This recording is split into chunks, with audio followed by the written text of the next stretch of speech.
Anne-Yvonne Le Dain, puis ça sera Monsieur Hetzel. Oui, merci Monsieur le Président.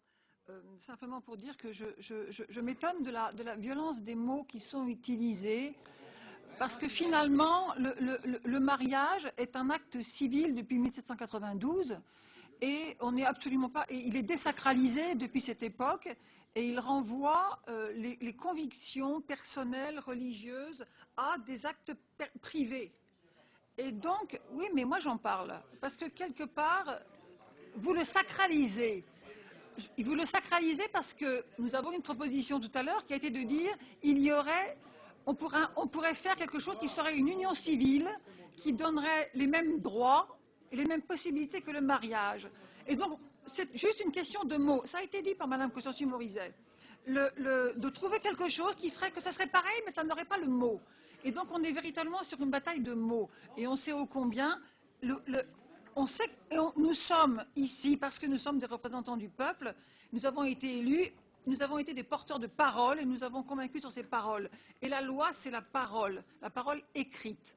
Et ce que la loi a fait pendant plusieurs siècles, en disant que le mariage était la consécration d'un lien, d'une alliance entre un homme et une femme, et donc consacrant de fait dans le droit des différences de sexe, je ne vois pas pourquoi elle ne pourrait pas le faire ensuite. Et encore maintenant, en considérant que l'homme et la femme, tout en étant égaux en droit, sont différents dans les faits. Et je viens donc à l'accusation que vous portez constamment en liant la PMA et la GPA. Et je pense là que sur le fond, non, c'est extrêmement précis ce que je viens de dire. Non, ça n'a rien à voir. Ça n'a rien à voir. Dans un cas, dans un cas, il y a quelque chose qui se passe et qui relève de l'utilisation et du droit d'une femme à utiliser son propre corps pour enfanter. Dans un autre cas, il y a l'autorisation que donnerait la société dans vos fantasmes à un homme d'utiliser le corps d'une femme à son propre bénéfice. Et donc votre manière extrêmement précise et pernicieuse de rendre équivalent PMA et GPA est une manière, il me semble à moi, de considérer, je vous remercie de l'avoir acté, c'est réglé, et ça n'est en rien une porte ouverte à la GPA. De la même manière que ce n'est en rien que vous portez également des fonctions essentielles et des mots forts sur la notion de droit aux origines. Et c'est un mot qui est dur et qui est fort, le droit aux origines, parce que cela laisserait entendre que deux gamètes qui se rencontrent dans une alliance improbable, parfois violente, seraient effectivement, si un enfant en est, serait inexorablement la tâche, le péché originel de la naissance d'un enfant par violence. Mais oui, je vais jusqu'au bout. Nous sommes ici pour aller jusqu'au bout. Et depuis le début, vous parlez, vous dites des choses qui sont très dures à entendre. Et donc, non, je dis que le mariage est une alliance civile depuis 1792.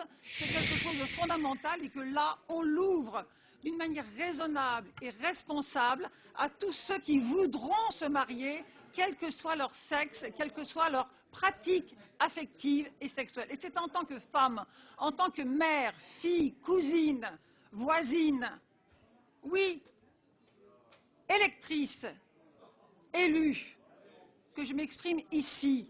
Je maintiens que là, nous ouvrons une porte formidable, qui est celle de la liberté du corps de chacun à l'utiliser pour lui-même dans l'alliance qui lui plaît, face à la loi ou hors la loi.